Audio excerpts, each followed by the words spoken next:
सबसे पहले आज बात करते हैं बैंकिंग फाइनेंशियल शेयरों पर। बैंकिंग फाइनेंशियल सेक्टर ही आज का स्टार परफॉर्मर है, जिस वजह से हम देख रहे हैं कि बैंक निफ्टी आज काफ़ी ज़्यादा एक्टिव है। तो जिस तरह से आरबीआई ने अनाउंसमेंट किया है कि उनकी ओर से 60,000 करोड़ रुपए की नकदी डाली जाएगी सिस्टम में, ओएमओ के जरिए जी-सेक्स खरीदे जाएंगे, यानी कि सरकारी बॉन्ड खरीदे जाएंगे 3 चरणों में। ये 30 जनवरी, 13 फरवरी और उसके बाद 20 फरवरी को ये जो ऑपरेशंस हैं वो आरबीआई की ओर से कंडक्ट किए जाएंगे। इसके अलावा भी कुछ चीज़ें हैं जो कि अनाउंस की हैं। तो कुल मिला के देखा जाए तो सिस्टम में 1.5 लाख करोड़ रुपए की जो नकदी है वो आरबीआई की ओर से इन्फ्यूज़ की जाएगी। और इससे एक होप ये भी बनती हुई दिखी है कि फरवरी में जो बैठक होने वाली है आरबीआई की, जिसकी शुरुआत 5 तारीख को होगी, आई थिंक 7 तारीख को फैसला आएगा, तो उसमें एक रेट कट की जो गुंजाइश है, जो उम्मीद है, वो बाजार में काफ़ी ज़्यादा बढ़ती हुई दिख रही है। जिस वजह से आप देखिए आज के टॉप गेनर्स में निफ्टी में आपको ज़्यादातर स्टॉक्स बैंकिंग और फाइनेंशियल स्पेस के ही नजर आएंगे। Shriram finance, Bajaj finance, axis bank, Bajaj Finserv, HDFC bank, ICICI bank, इनमें हम देख रहे हैं कि आज ज़बरदस्त एक्शन बनता हुआ दिखा है। और छोटे मझोले शेयरों में या पीएसयू बैंकों में भी अगर आप देखेंगे तो बैंक ऑफ इंडिया, माफ़ कीजिए, ये एक स्टॉक है जो कि आज लीड करता हुआ नजर आ रहा है। इसके नंबर्स भी बहुत अच्छे आए थे। तो मैम, बैंकिंग फाइनेंशियल सेक्टर को लेकर आपका व्यू क्या है? कुछ ऐसे 2-3 स्टॉक जो कि आपको काफ़ी अच्छे लगते हो, प्राइवेट स्पेस से या फिर पीएसयू स्पेस से? देखिए, प्राइवेट स्पेस से अनडाउटेडली आईसीआईसीआई बैंक मेरे को यहाँ पे अभी भी अच्छा लग रहा है।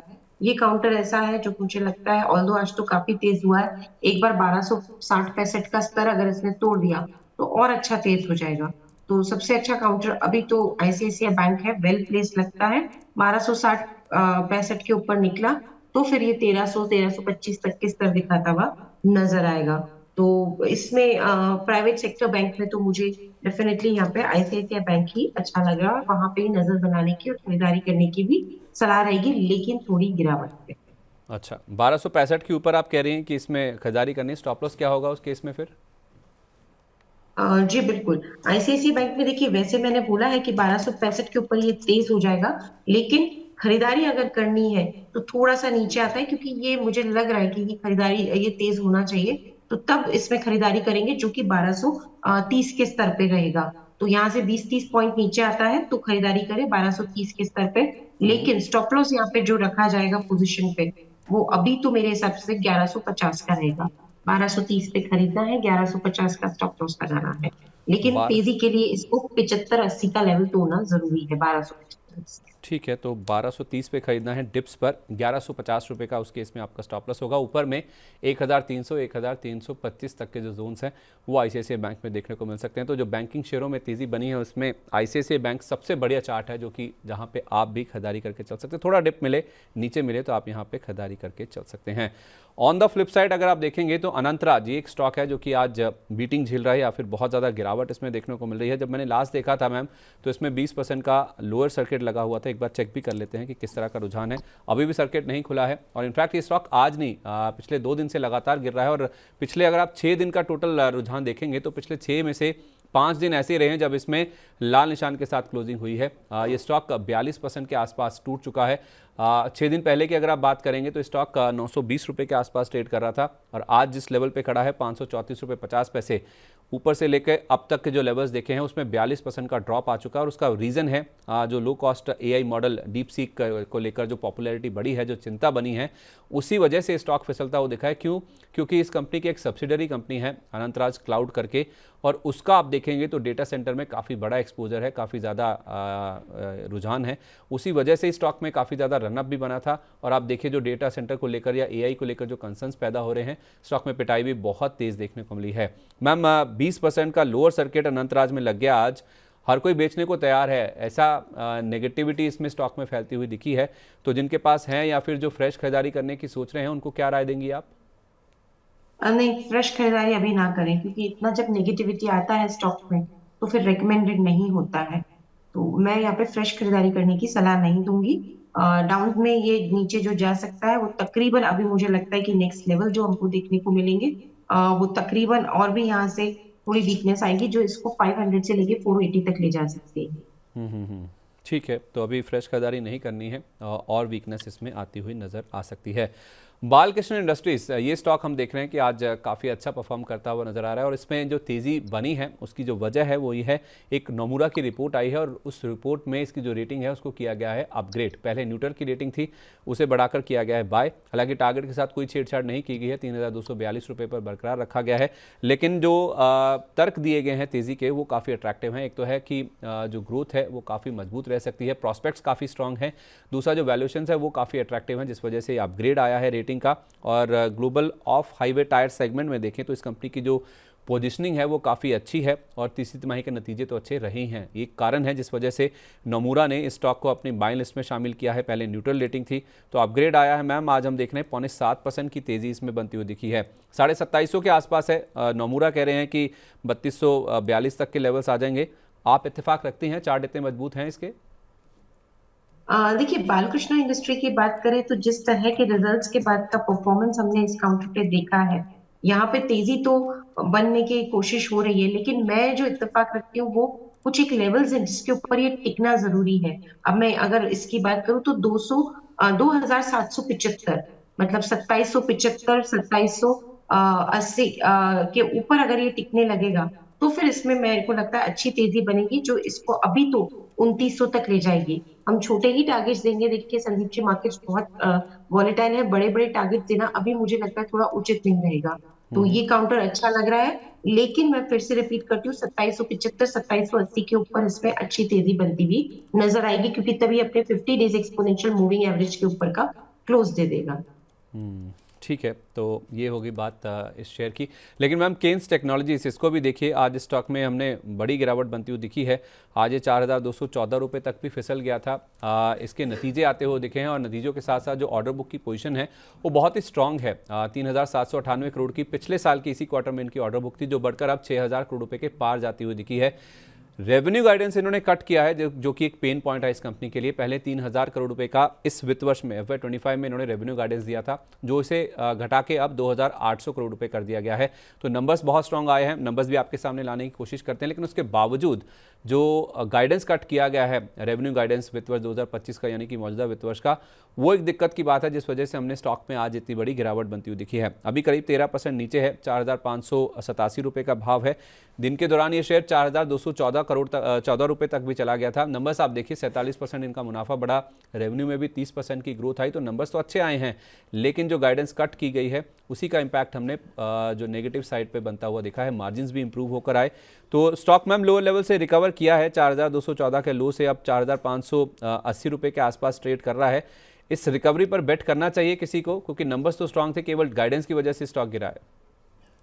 देखिए, पर मार्केट हमेशा जो प्राइजेस होती है वो फ्यूचर के हिसाब से प्राइजेस में हमें वो रिफ्लेक्शन देखने को मिलता है, और फ्यूचर में गाइडेंस की कट होना थोड़ा मार्केट को पसंद नहीं आता। अब मैं चार्ट्स की भी बात करूं तो अभी ये अपने 200 डेज एक्सपोनेंशियल मूविंग एवरेज के नीचे फिसल चुका है। आज का क्लोज बेहद बेहद इंपॉर्टेंट है। किसी भी वजह से अगर ये 4,910, 920 के ऊपर, यानी कि जो आज का इसने हाई बनाया, बस उसके ऊपर का अगर क्लोज दे देता है तो फिर थोड़ा ऑप्टिमिज्म लौटेगा। लेकिन अगर उसके नीचे का क्लोज दे दिया तो फिर मुझे लगता है थोड़ी वीकनेस और ज्यादा होगी, क्योंकि तब ये 200 डेज एक्सपोनेंशियल मूविंग एवरेज के नीचे के क्लोज देने लगेगा, और इस हालत में ज्यादातर स्टॉक्स फिर नेगेटिवली बिहेव करते हैं जब वो अपने 200 दिन के मूविंग एवरेज के नीचे आने लगते हैं। तो आज के क्लोज को बेहद मतलब बारीकी से वॉच करें, और 4,910 के ऊपर का क्लोज आया तो थोड़ी सी राहत मिल सकती है, नहीं तो फिर थोड़ा स्टॉक और ज्यादा गिरावट दिखा सकता है। अभी खरीदारी ना। ठीक है। इस बीच मैम हम देख रहे हैं कि सिप्ला के नंबर्स आए हैं और नंबर्स बेहद शानदार आए हैं, जिसका इम्पैक्ट हमने देखा है स्टॉक में।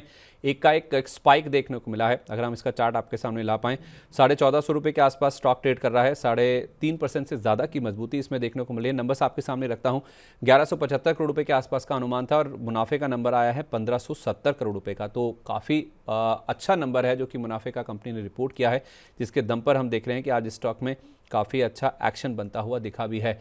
सिप्ला के चार्ट अगर मैम आप देख पाएं, नंबर्स तो प्रॉमिसिंग नजर आ रहे हैं।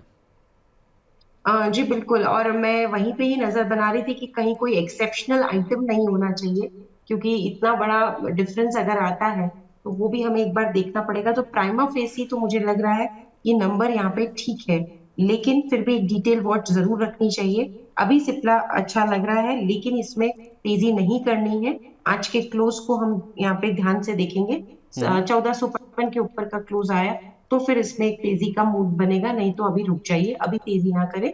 और नंबर्स को मुझे लगता है एक बार डिटेल में जरूर देखने की यहाँ पे जरूरत है। एक स्टॉप लॉस दे दीजिए मैम, जो होल्ड कर रहे हैं सिप्ला के शेयर को। जी बिल्कुल, अभी स्टॉप लॉस के तौर पे तो बढ़िया लेवल 1350 का आ रहा है। होपफुली ये लेवल इंटैक्ट रहना चाहिए। परफेक्ट, तो 1350 रुपये का स्टॉप लॉस लगा के सिप्ला के शेयर में आप बने रह सकते हैं। नंबर्स को डिटेल में देखना होगा, उसके बाद ही कोई फ्रेश तेजी का व्यू आप स्टॉक में बना के चल सकते हैं। चलिए बड़ी स्टॉक्स की ओर वापस लौटते हैं। नतीजों का इम्पैक्ट ज़्यादा हम देख रहे हैं कि स्टॉक्स में देखने को मिल रहा है। पहले आपके सामने बजाज हाउसिंग फाइनेंस लेकर आते हैं। इसके नंबर्स आए हैं कल बाजार बंद होने के बाद, और नंबर्स आप देखिए 25% की ग्रोथ इनके मुनाफे और नेट इंटरेस्ट इनकम यानी कि शुद्ध ब्याज आय में देखने को मिली। तो नंबर्स को पसंद किया है बाजार ने। 26% इनका जो AUM यानी कि एसेट्स अंडर मैनेजमेंट है वो भी बढ़ता हुआ दिखा, 1 लाख करोड़ रुपए के पार पहुंचता हुआ दिखा है। और ना केवल ईयर ऑन ईयर बल्कि आप इनके क्वार्टर क्वार्टर भी देखिए तो AUM में 5.5% के आसपास की ग्रोथ देखने को मिली है। ग्रॉस और नेट NPA की जहाँ तक बात है तो नेट NPA हल्का सा बढ़े हैं, ग्रॉस NPA इनके फ्लैट रहे हैं 0.29% पर, वो कोई ज़्यादा यहाँ पे नहीं इम्पैक्ट देखने को मिला है। तो आप कह सकते हैं एसेट क्वालिटी वाइज कोई ऐसी दिक्कत की बात नहीं है। निम्स भी आप देखेंगे, नेट इंटरेस्ट मार्जिन 4% के रिपोर्ट किए हैं इस कंपनी ने, और 4.1% का बेस था। चाहे आप क्वार्टर क्वार्टर देखें चाहे ईयर ऑन ईयर देखें तो निम्स भी ऑलमोस्ट आप कह सकते हैं कि स्टेबल हैं, फ्लैट हैं, जिन लेवल्स पर थे उसी लेवल के आसपास ही देखने को मिले। लेकिन 25% की ग्रोथ जो आई है NII और मुनाफे में, उसको बाजार ने पसंद किया है। काफ़ी दिनों से मैम ये स्टॉक रेंज बाउंड था, और अपना जो IPO के बाद इसने हाई लगाए थे, जो करेक्शन का फेज था उसमें कंसोलिडेट करने की कोशिश कर रहा था, और नतीजों ने एक एम्पटस इस स्टॉक को आज दिया है। 6.25% की मजबूती है, 112 रुपये के आसपास आ गया मैम। हालांकि 116 रुपये तक जाने की भी कोशिश करी थी। तो बहुत सारे लोग हैं इसको लेकर ऊपर के लेवल पर फंसे हुए हैं, और बहुत सारे लोग ऐसे भी हैं जिन्होंने 188 रुपये का लेवल देखा, 110 के आसपास जहां ये इसका इशू प्राइस था वहीं पर मिल रहा है, तो दोबारा खरीदने की कोशिश भी कर रहे हैं। इन नंबर्स के बाद और जिस तरह की गिरावट हाई लेवल से हो चुकी है, क्या वैल्यूएशन वारंट कर रहे हैं इन लेवल्स पर फ्रेश एंट्री के लिए? फ्रेश एंट्री के लिए अभी रुक जाइए। मुझे लगता है थोड़ा सा और तेजी आने दीजिए, क्योंकि तभी कंफर्मेशन आएगा और वो 116 के ऊपर आएगा। तो फ्रेश एंट्री करनी है तो यहाँ से ज्यादा डिफरेंस नहीं है, सिर्फ 4-5 रुपए का अंतर है। हो सकता है हम 4-5 रुपए ऊपर में हमें लेने को मिले, लेकिन तब कंफर्मेशन अच्छी आती है।